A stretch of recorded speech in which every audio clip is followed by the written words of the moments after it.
Good day, folks. Good day, folks. As the title says, we're going to talk about losing language and culture.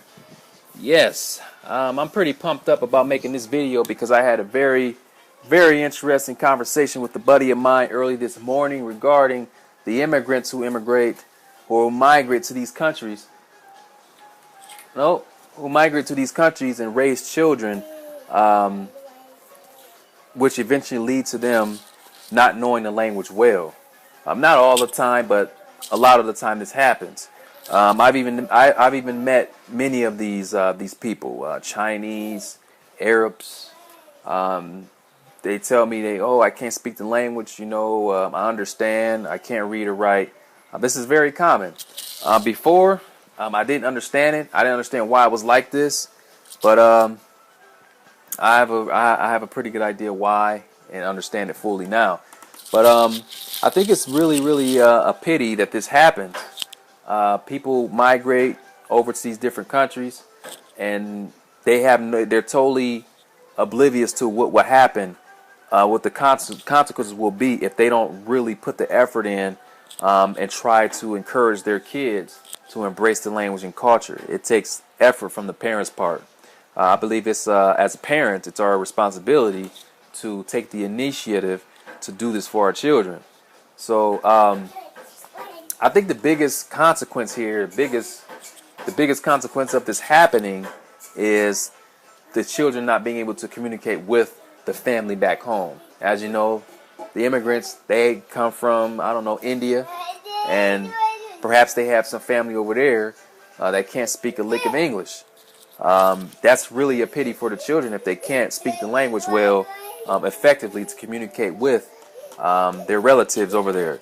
So it's just my opinion, but I think it's the biggest problem because to me, I think family is really important. It's important for the child to have contact with both sides of the family. They need to be able to communicate effectively with the family. But in this case, if they don't know the language, just a second. If they don't know the language, they will not be able to connect with their family on a deep level. And this is why I say it is probably the biggest problem, the biggest flaw of growing up and not knowing the language well. So it exists. This is what happens. And like I said, you do have your exceptions. You always have your exceptions. Some parents are putting in the effort to make sure their children grow up with the language. But you still have that other percent where they are just not trying. I mean, most of the time they want their kids to just focus on going to school, getting a good education, and not really worrying too much about the original language, which is understandable. I mean, sure, everyone wants their kids to have a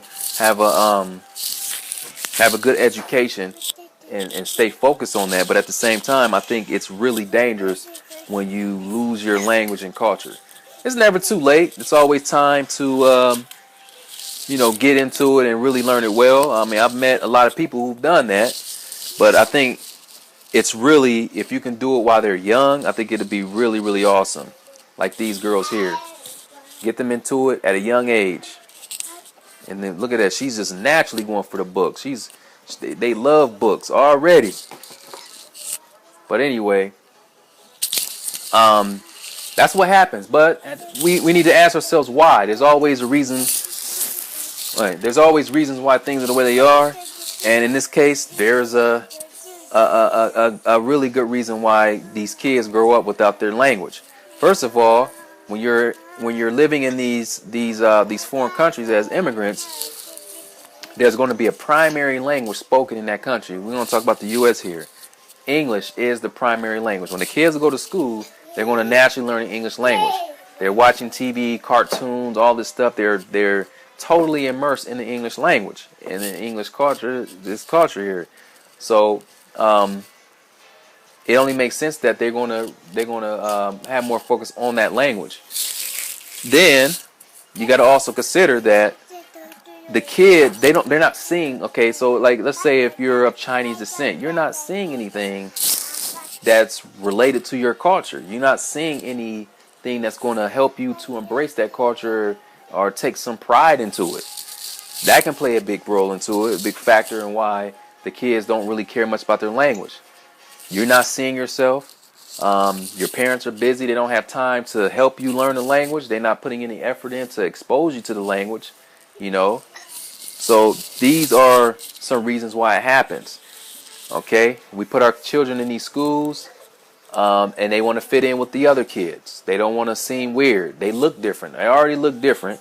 So that's the problem. And then, you know, they just want to fit in with the white kids. That's what happens most of the time, particularly here in the States. Everybody wants to be white because why? Because that's what you see. You see you're immersed in white culture. You see it on TV.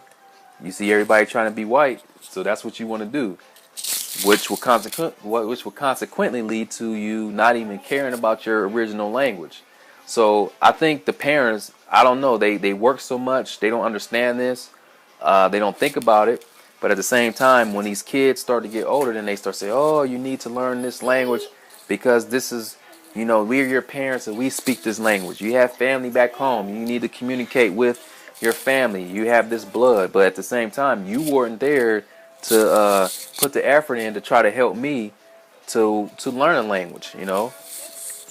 And like I said, I'll be fair to say that, yeah, parents are busy. They're busy working to save money to get their kids to school. Which is a good thing, but we have to find ways to get our children into the language, to embrace the language and culture, while at the same time respecting other languages and cultures, respecting other countries, respecting other countries, languages, cultures, religions. You know, that's what it's all about. And you could do this without teaching hate. It can work out, but you know, it's very important for them to see themselves. They need to see, like, wow, you know, this is my culture. I really embrace it. I enjoy it, and I have pride in this culture. So, yeah, it was an interesting conversation. Some people get upset. They don't understand why it's like this. People they start talking bad about their own culture. It's like, wait a minute, why are you saying that about this why are you saying this about your own people when that's where you came from? You know, they get upset about it, but there are reasons why this type of stuff happens. So yeah, I just wanted to ramble a bit about that. A little conversation we had.